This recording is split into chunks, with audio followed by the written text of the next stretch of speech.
Good morning. The futures are trading 961, 962 here, 15 minutes into the open. Your pivots are 947, let's call it, and your support above is 990, or rather your resistance above is 990, and your support below is about 923. So there's your range for the day. Again, looks like to me we've gotten that entire washout that they did last night on the futures once they hit the pivot. The resistance point above, they sold them off hard, but it does look to me like, again, we've got a bullish bent.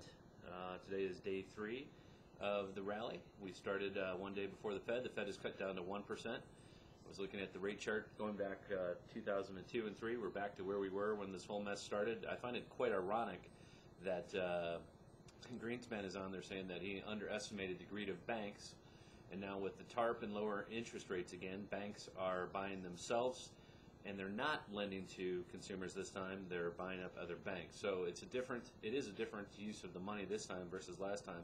Last time the banks were using the consumers as the piker to over-borrow and use those low interest rates.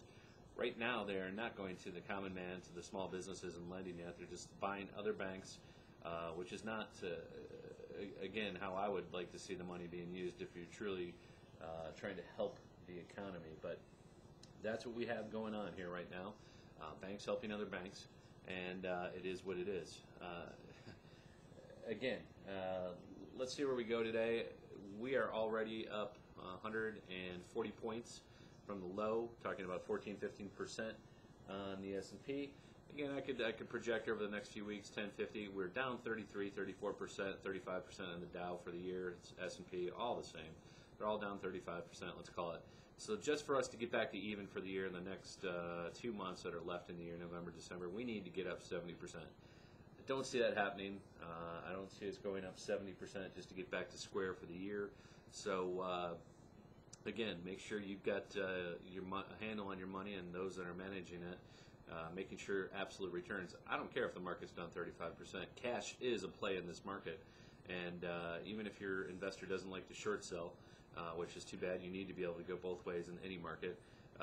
You should be able to make money in any market, even in a down market. So if your money manager is not making you money in this environment, fire he or she, and take care of it yourself. If you can't find somebody to do it, there are people out there that are beating this market in a positive way, and I would find those people. Now is a good time to go out and say, hey, how did you do during the crumble of 2008? Show me how you did it, why you were successful.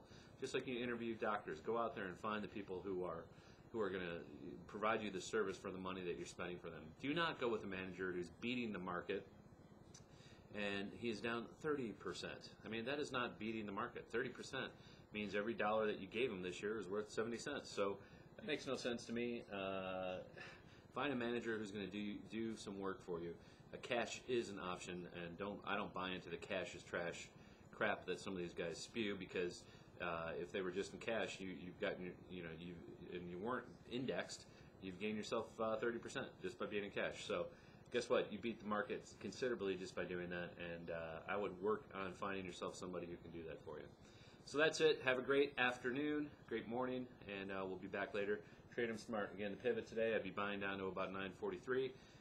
From there, 922 is your first support, and we'll see where they take them today. Peace. Have a great trading day.